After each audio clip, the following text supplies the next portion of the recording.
El sistema informativo de Canal 1 presenta CMI Primera Emisión. Se restablece paso en la vía Medellín-Costa Atlántica tras retén ilegal de la guerrilla del ELN. Se entregan 4 disidentes de las FARC en Arauca. Desarticulan red que traficaba armas desde Venezuela y llegaban al suroccidente colombiano. Alerta por mortalidad de niños en Cali. Van 18 casos en el año. Alarma por uso indiscriminado de antibióticos, advierte la Organización Mundial de la Salud. Habitantes de la Vía al Llano denuncian mala atención médica. Asignación de citas, el principal problema. Aumenta presión en Puerto Rico contra gobernador Ricardo Rosselló. Exigen renuncia. Trágico accidente en Puente de la Madre Laura en Medellín. Durante persecución policial muere un motociclista.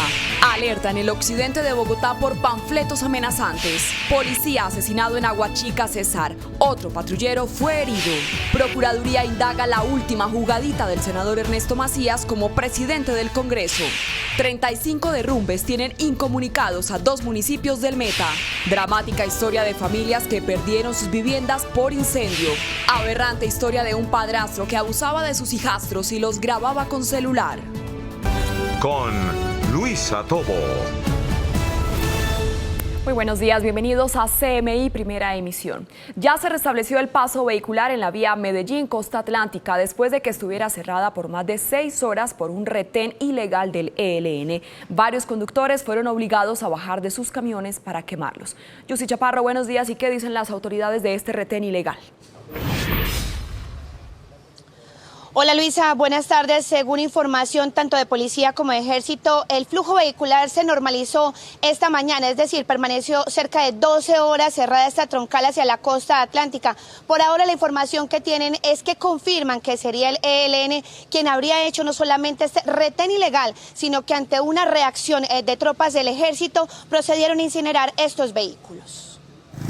El atentado ocurrió pasada las 8 de la noche cuando hombres armados al parecer del ELN hicieron un retén ilegal y pararon cerca de 20 vehículos en el sector de Crucecitas que conduce a Yarumal, al municipio de Valdivia en el Bajo Cauca antioqueño. Luego obligaron a los conductores de un camión y de una volqueta a bajarse y les prendieron fuego. Se presume que pudieron haber sido integrantes del ELN los responsables de este hecho y estamos trabajando en esta tarea.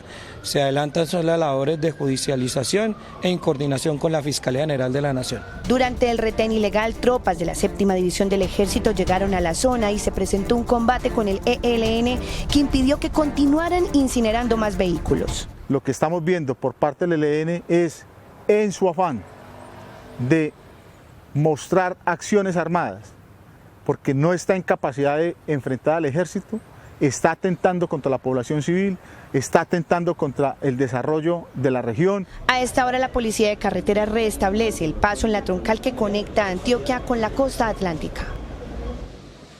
A esta hora el ejército hace presencia en la zona para garantizar la movilidad de todos los viajeros hacia esa región del país. Es todo por ahora, 11:33 del mediodía, pero más adelante regresamos con otras noticias de la capital antioqueña. Así es, Yusi, muchas gracias. Y alias El Pescado, cabecilla de un grupo disidente de las FARC que opera en el departamento de Arauca, se está quedando solo. En las últimas 4 horas, 4 integrantes se entregaron a las autoridades. De los 4 guerrilleros de las FARC que se presentaron voluntariamente ante el ejército, 2 eran un niño y una niña que habrían sido reclutados a la fuerza por alias Pescado, líder de la estructura 10ª Martín Villa. Esa estructura está conformada por 22 hombres en armas y con esa entrega prácticamente alias Pescado se quedó solo. Son 22, la estructura son 22, van 16 que se han entregado, 3 que fueron asesinados allá, son 19. Queda él con su amante o con su compañera sentimental y una escolta más. Espero que próximamente pues también haga su presentación, que sería la mejor noticia para todos los araucanos. Los guerrilleros que se presentaron entregaron 2 armas 9 milímetros, municiones y 2 granadas. Los menores fueron puestos a disposición del bienestar familiar para la restitución de sus derechos. Y desarticulan red que traficaba armas desde Venezuela y llegaban al suroccidente colombiano a manos de grupos armados ilegales que operan en la región. Javier Ramírez, ¿qué detalles se conocen de este operativo? Luisa, televidentes, muy buenos días. Mire, efectivamente, después de información de inteligencia policial, las autoridades lograron detener a un hombre que traficaba con 5 pistolas que presuntamente habrían sido compradas en la frontera colombo-venezolana. El hombre fue capturado por efectivos de la Policía de Carreteras ingresando al Valle del Cauca en un bus que procedía de la ciudad de Cúcuta. Según las autoridades, el delincuente, oriundo de Buenaventura, llevaría las armas hacia un grupo delincuencial de esa ciudad. Traía las armas en la modalidad de ocultamiento, 5 pistolas con sus respectivos proveedores, pistolas aptas. La frontera colombo-venezolana y posteriormente es introducido al interior del país. Habían sido comercializadas en zona de frontera y venían con destino al departamento del Cauca para ser comercializadas. El hombre quedó a disposición de las autoridades competentes para ser judicializado por tráfico y porte ilegal de armas. En otras noticias del Valle del Cauca y de su capital, hay alarma en Cali por el aumento de muerte de menores de edad, especialmente entre las edades de 0 a 14 años. El punto más preocupante para las autoridades está entre los niños de 0 a 4 años. Las muertes de estos niños aumentaron en un 300%. Según el informe revelado por Cali Cómo Vamos, durante el primer trimestre del 2019, los decesos en niños entre 0 y 14 años aumentaron un 38% con respecto al mismo periodo del 2018. Según las cifras reunidas por el programa, durante el primer trimestre del 2019, los decesos en menores de 1 a 4 años se multiplicaron por 4. El salto más grande se da en los niños entre 1 y 4 años, que el año pasado en el primer trimestre se habían registrado 3 casos, este año se registraron 14 casos, es decir, 11 casos más. Ahora, cuando uno ya revisa por qué fue o cuáles fueron las principales causas, en los niños entre 1 y 4 años, las enfermedades al sistema nervioso y las malformaciones congénitas son los 2 principales casos. Mientras que en el rango entre los 5 y 14 años hubo 10 muertes durante los 3 primeros meses del año anterior y 12 en el mismo periodo de 2019. De acuerdo con cifras de la Secretaría de Salud, Cali tiene una tasa de mortalidad por debajo de un dígito, entre 8 y 8.8 niños de cada 1000 nacidos vivos menores de 1 año. Mire, la cifra de la tasa de mortalidad de menores de edad se encuentra por debajo de la media nacional, que es de 15 por cada 1000 niños menores de 1 año nacidos. Las autoridades señalan que lo más importante es la prevención, especialmente en enfermedades respiratorias. Información desde Cali, Javier Ramírez, CMI, La Noticia. Javier, muchas gracias. Y hay alarma por el uso indiscriminado de antibióticos. Según la Organización Mundial de la Salud, en el 2030 estos medicamentos no funcionarán por el mal uso que actualmente le dan las personas. Colombia no se escapa de este fenómeno. El automedicarse antibióticos es una práctica que, según la Organización Mundial para la Salud, hará que en algunos años esos medicamentos pierdan su efectividad. Según la Organización Mundial de la Salud, en 2030 no tendremos ningún antibiótico que le funcione a las bacterias que nos producen las principales infecciones actualmente. A esto se suma que aumentarían los índices de mortalidad. Esto genera obviamente una alarma porque va a aumentar la mortalidad, de tal manera que estas enfermedades infecciosas generarían más mortalidad que inclusive las enfermedades neoplásicas. Por eso es importante tomar medidas de precaución. La no automedicación de los antibióticos, que los antibióticos se dispensen en las farmacias a través de fórmulas médicas. De acuerdo con la OMS, la situación más preocupante se da en los países de ingresos medios y bajos. Y más de 6.000 denuncias, quejas y reclamos por problemas en la atención médica han reportado los habitantes de la zona afectada por el cierre de la vía al llano. La asignación de citas es el principal problema. Según la Superintendencia de Salud, durante el cierre de la vía al llano, en la zona del Meta y parte de Cundinamarca, aumentaron en 43% las peticiones, quejas, reclamos y denuncias por el acceso a la atención médica. A la fecha van 6.117 reportes. La no asignación de citas médicas con especialistas, no entrega de medicamentos y las demoras con las autorizaciones para los tratamientos son las denuncias más frecuentes por parte de los usuarios. Mientras tanto, continúa la problemática en la vía. Hay unos puntos críticos, sobre todo el punto crítico que tiene en el kilómetro 64. Este punto crítico se ha generado, se tiene previsto desde el Ministerio de Transporte generar unas intervenciones adecuadas para que no ocurra lo que estaba pasando con el kilómetro 58 y sobre todo para prevenir una eventual calamidad. La Supersalud también reportó una sobreocupación del 200% en el Hospital Público de Villavicencio. Y un estudio financiero revela que los hombres casados y los jóvenes son los que más se endeudan con las entidades financieras. Un 37% de los hombres casados serían actualmente los que más se endeudan, representando cada uno un déficit en promedio de 24 millones de pesos. Lo que evidencia que en este momento los hombres pues tienen mayor inconveniente para pagar sus tarjetas de crédito. El uso de tarjetas de crédito, la pérdida de empleo y la reducción de ingresos son las principales causas de sobreendeudamiento en el país. Falta de información financiera, falta de una buena cultura financiera. Con un 19-20% también aproximado son las personas que tuvieron una reducción de ingresos. Los jóvenes mayores de 18 años también estarían adquiriendo cada vez más deudas. Personas entre 20 a 36 años son aproximadamente el 39% de personas que en este momento presentan sobreendeudamiento. El estudio también afirma que las mujeres serían más cuidadosas al momento de adquirir obligaciones. Y hay tensión en Puerto Rico. Miles de ciudadanos continúan exigiendo la renuncia del gobernador Ricardo Rosselló, a pesar de que el político anunció que no se presentará a la reelección. Al día número 10 llega la jornada de protestas en Puerto Rico. Hoy, en el paro nacional convocado por varias organizaciones, miles de personas salieron a las calles de San Juan para exigir la renuncia del gobernador Ricardo Rosselló, quien es el centro de un escándalo de mensajes filtrados el pasado 13 de julio, donde descalificó junto a 11 miembros de su gabinete a mujeres, integrantes de la comunidad LGTBI y personas en condición de discapacidad. Después de estas multitudinarias protestas, Rosselló anunció que no presentará una reelección para el año 2020. Ante este escenario, le anuncio que no iré a la reelección como gobernador en el próximo año. Además, estoy renunciando a la presidencia del Partido Nuevo Progresista. Los puertorriqueños no descansarán hasta que Rosselló abandone su cargo. Y el Papa Francisco le envió una carta al presidente sirio Bashar al-Assad en la que le expresa su preocupación por la situación humanitaria en Siria.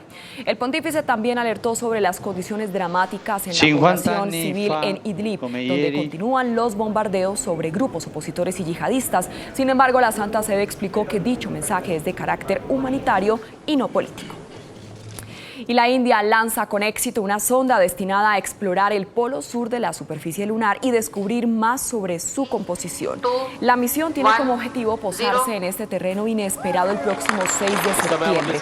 De lograrlo, se convertiría en el cuarto país en posar una nave en el satélite natural de la Tierra.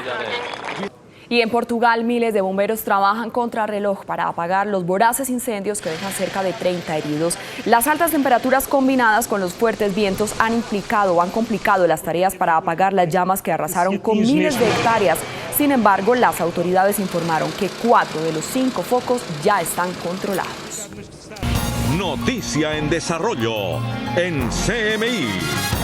Mucha atención, hace pocos minutos se registró un grave accidente en el occidente de Bogotá. Bomberos de la estación Garcés Navas brindan atención médica a 5 personas que resultaron lesionadas tras la colisión que se presentó entre 2 buses del SITP en la calle 63 con 109.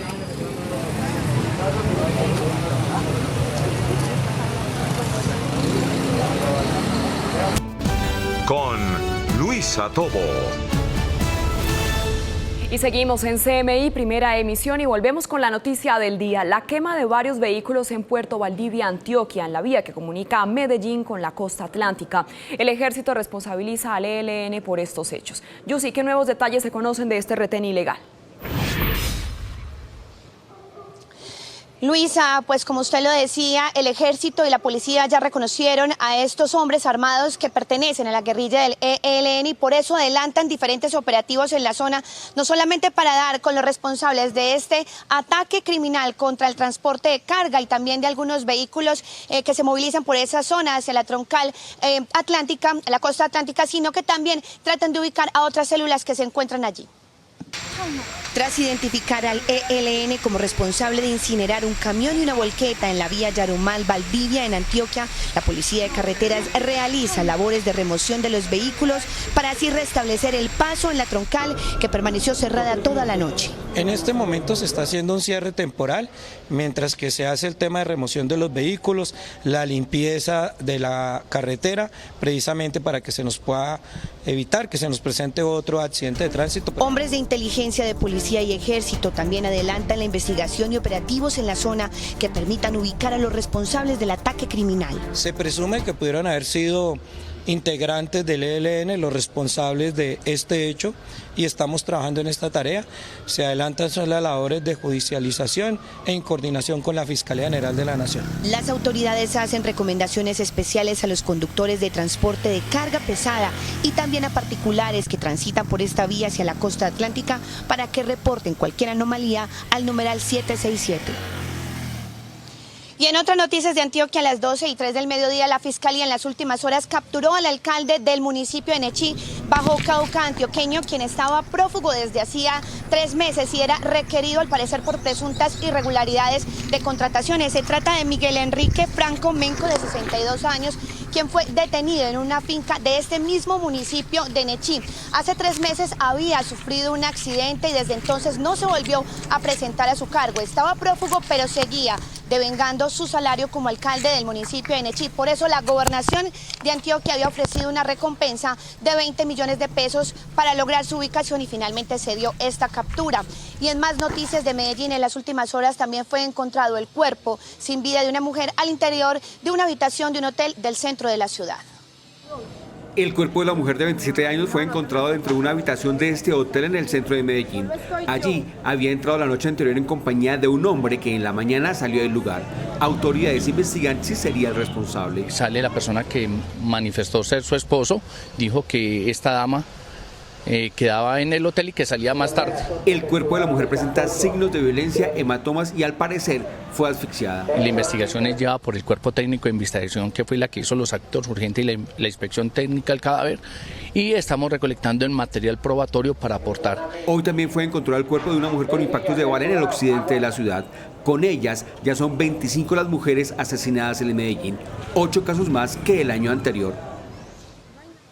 Y en tragedia terminó una persecución policial. Se trata de un delincuente que se había robado un vehículo en el municipio de Bello y luego, tratando de evadir a las autoridades, cogió en contravía uno de los carriles del puente de la Madre Laura y terminó arrollando a 3 motociclistas. Uno de ellos cayó al vacío y murió. El hombre fue capturado por la policía.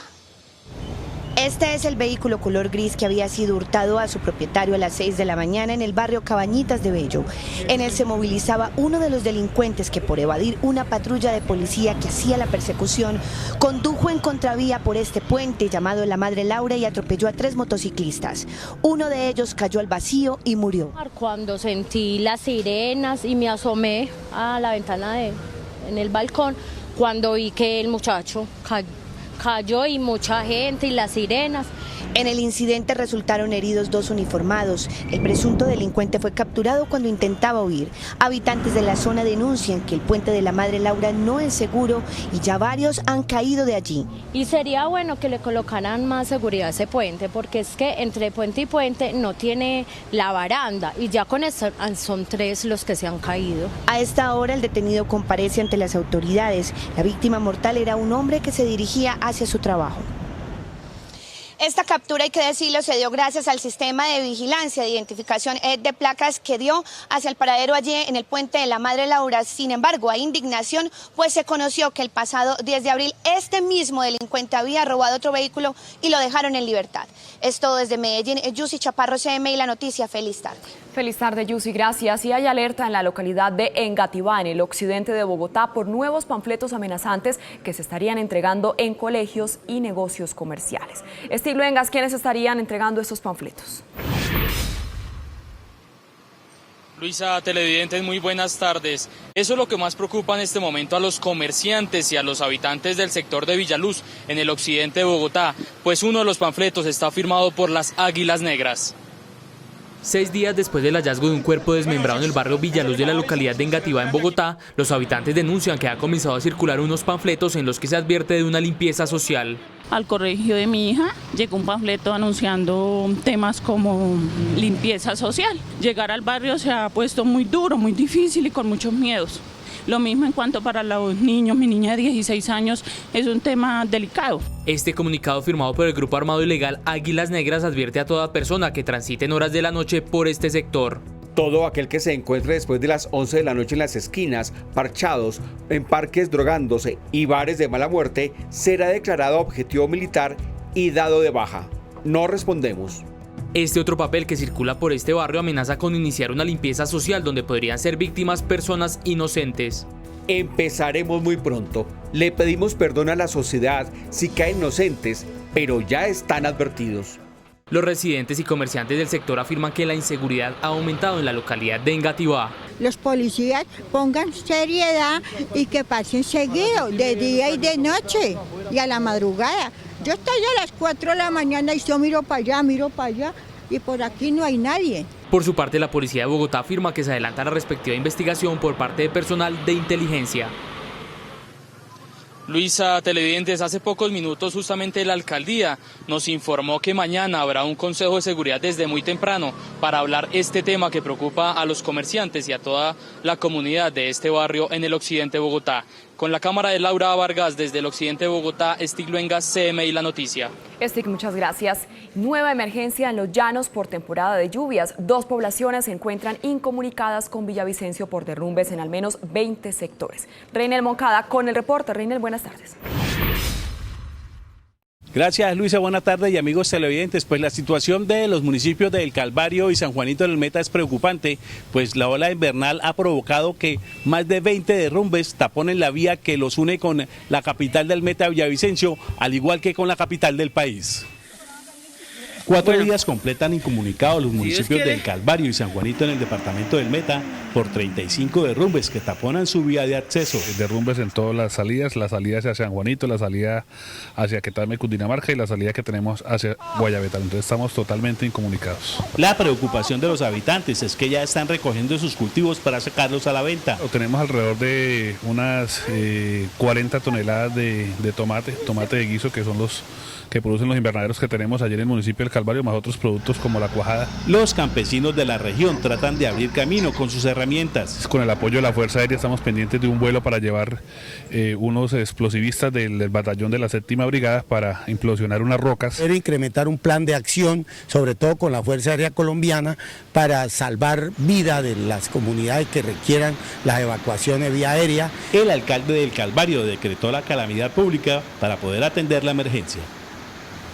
Los alcaldes de San Juanito y El Calvario le hacen un llamado al gobierno nacional para que les ayude con maquinaria y así poder habilitar la vía. Esta es toda la información que se produce desde Villavicencio con Reinel Moncada. Sigan ustedes con más información en CMI La Noticia.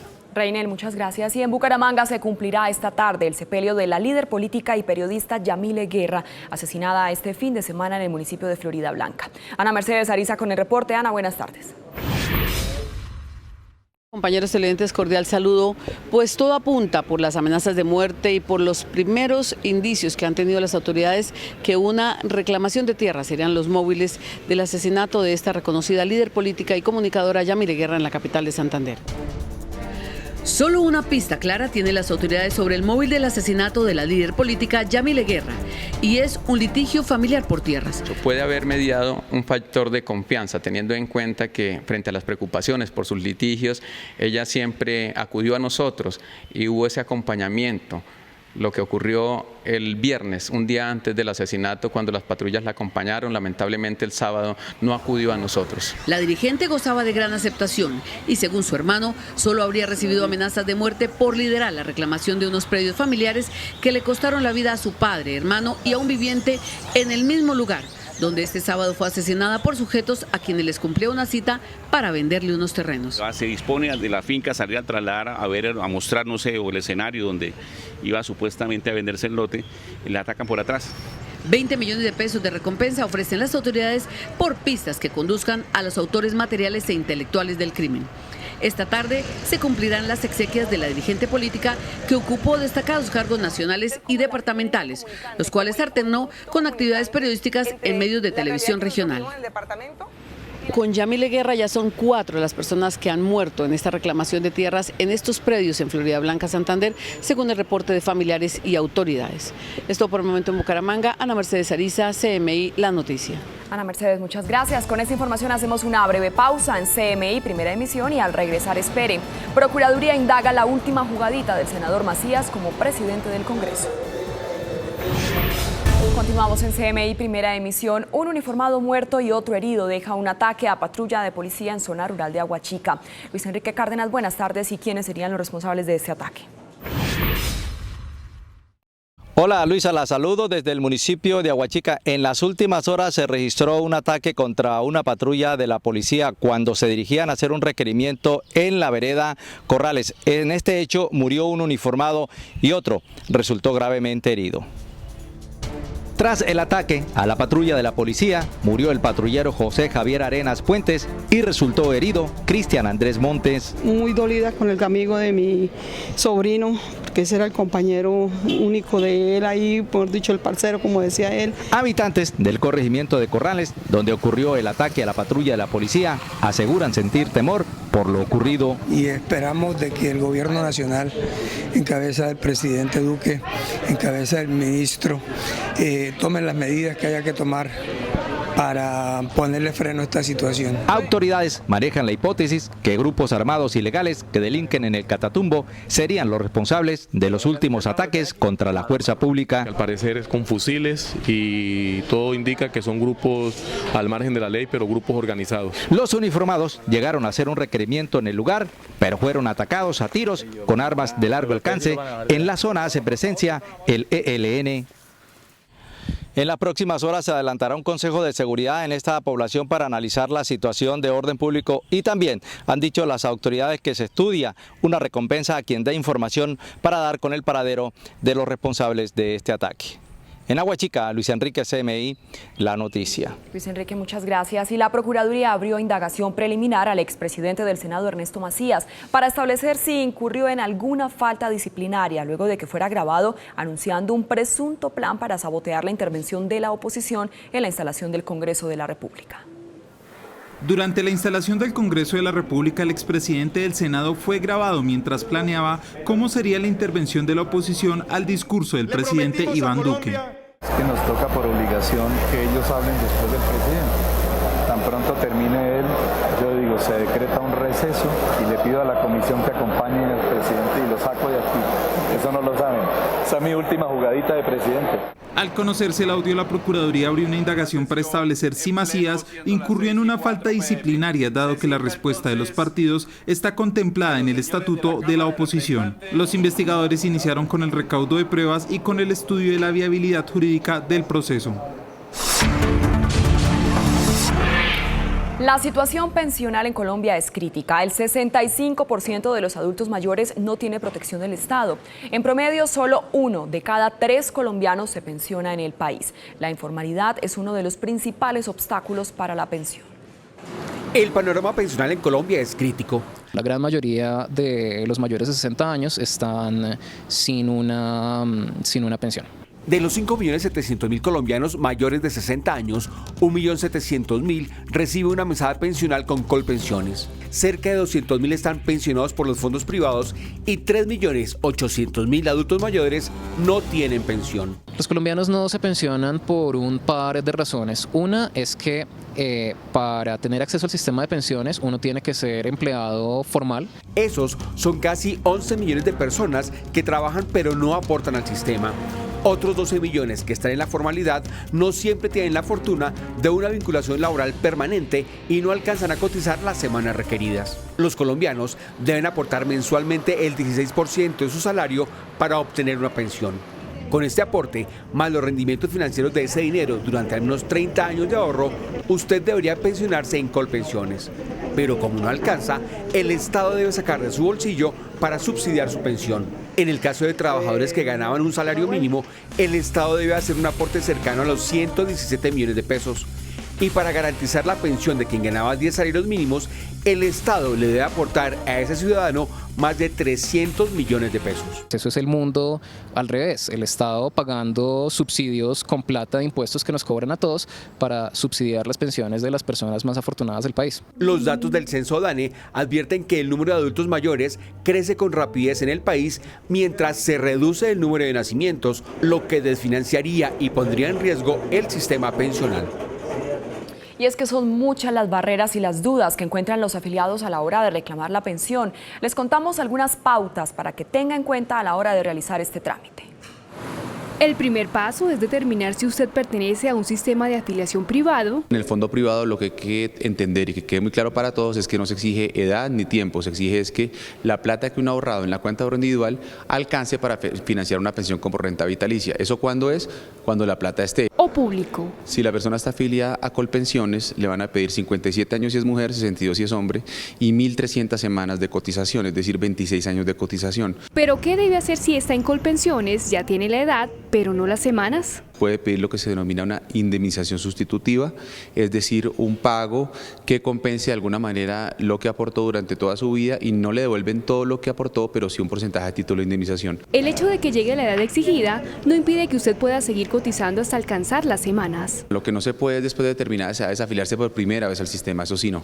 Pero si la persona lo que tiene es 62, 63, 64 años y le faltan unas semanas que quiere completar, puede seguir cotizando. De hecho, es recomendable que siga cotizando porque por cada grupo de 50 semanas, es decir, por cada año que tenga adicional a los que pide el sistema, la pensión va a aumentar hacia arriba progresivamente en un 1,5 por cada año. Para que la pensión no se vuelva un dolor de cabeza, desde ya tenga en cuenta estas recomendaciones. Las recomendaciones es estar constantemente consultando la historia laboral, tanto en Colpensiones como en los fondos privados, revisar que efectivamente los aportes que se hacen obligatorios de la nómina estén llegando a los fondos de pensiones que los afiliados hayan seleccionado. Recuerde que usted puede pedir los certificados de manera gratuita para verificar el estado de su pensión.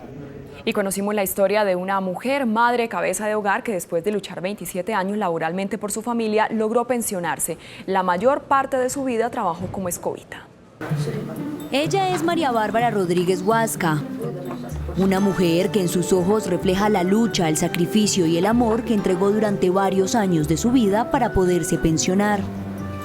A los 21 años, por fuerza mayor, inició su vida laboral. Entre operaria de autopartes, marroquinería y aseadora en plazas de mercado, llegó a la alcaldía del municipio de Soacha. Allí la esperaba el trabajo que la llevaría a jubilarse, ser escobita. Y ahí sí ya me tocó más pesado, porque ya me tocaba barrer las calles. Cada uno tenía su herramienta, cada uno tenía su pala, su cepillo, su escoba, su recogedor. Como en los cuentos, a la vida de María Bárbara se sumaron 3 hijas, quienes sin padre crecieron. Yo me iba a trabajar y siempre incómoda porque ellas estaban muy pequeñitas. A veces uno se iba con un tinto y regresaba con ese tinto. Así, siendo madre cabeza de hogar, duró 12 años limpiando calle por calle los más de 300 barrios del municipio. La recompensa, su pensión. Me faltaron semanas para pensionarme con la ley 50 y si no yo me había pensionado a los 50 años. El proceso no fue fácil. Se quemaron unos papeles y no volvieron a aparecer, entonces aparecieron nomás desde como 4 añitos nomás. Sin embargo, el 30 de marzo del año 2007 logró pensionarse. Con la ley 100 me pensioné ahí sí ya con 55 años y con 1000 semanas. Con cambios en su vida y una familia ya grande que la cuida, doña Bárbara recibe ahora el pago de su lucha diaria. Feliz porque yo salgo, yo para donde sea, pues gracias a Dios es poquita mi pensión, pero mire que a mí me rinde la plática, yo ando así como me ve, feliz y contenta. Y en contraste, según cifras de Fasecolda, en Colombia 6 de cada 10 afiliados no se pensionan y les deben devolver su aporte. Otros duran hasta 10 años en un proceso para obtener su pensión, como es el caso de Jaime Pinzón. Él es Jaime Pinzón Colmenares, actualmente un desempleado que día a día debe luchar con su fondo de pensión.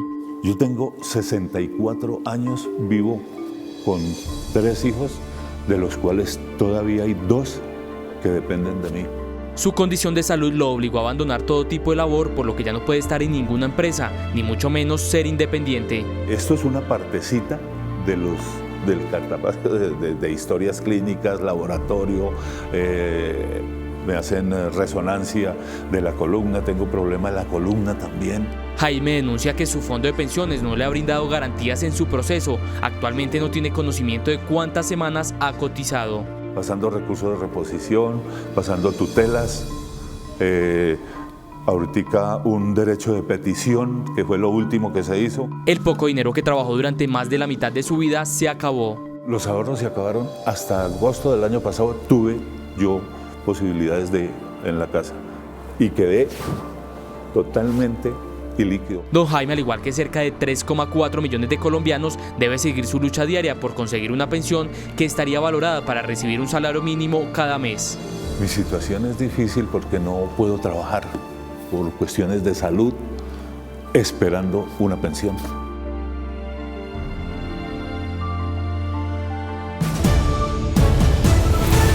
Y un incendio destruyó 20 humildes viviendas en un sector deprimido de Armenia. Los afectados cuestionaron la tardía reacción del cuerpo de bomberos. Gisela Moreno, buenas tardes. ¿Y qué dicen las familias afectadas? Luisa y televidentes, muy buenas tardes. Yo me encuentro al centro de la ciudad de Armenia. Durante varias horas, cerca de 40 familias sintieron el pánico y la desesperación e incluso la impotencia al ver cómo las llamas consumían totalmente sus casas, sus enseres e incluso sus mascotas. A esta hora, en cocinas improvisadas, tratan de alimentarse. Aquí los detalles. Según versiones de los afectados, el incendio, que inició sobre las 8 de la noche, duró aproximadamente 5 horas, antes que los bomberos de la ciudad pudieran controlar las llamas que consumieron por completo 20 casas. Fue un momento como muy tenebroso al ver que todas las casas, los bomberos no hicieron nada. Se quemaron muchas cosas, se perdieron. 38 adultos y 11 menores fueron los directamente damnificados y a esta hora en improvisadas cocinas preparan sus alimentos. Un señor atrás dice que fue que una pipa se explotó y que entonces desde ahí siguió la candela. Según las autoridades que atendieron el incendio estructural, un corto en una de las viviendas habría iniciado el siniestro. A esta hora, los cerca de 80 damnificados esperan precisamente que las autoridades municipales hagan presencia y que les ayuden a subsanar de alguna manera esta adversidad. Con la cámara de Freddy Navarro, desde la capital del Quindío, Gisela Moreno, CMI, La Noticia. Gisela, muchas gracias. Y no cesa la violencia contra los menores de edad. Un padrastro abusaba sexualmente de sus hijastros y los grababa con su celular. Este sujeto de 49 años de edad es señalado de cometer en varias oportunidades actos violentos y sexuales en contra de sus hijastros. Accedía carnalmente a estos menores.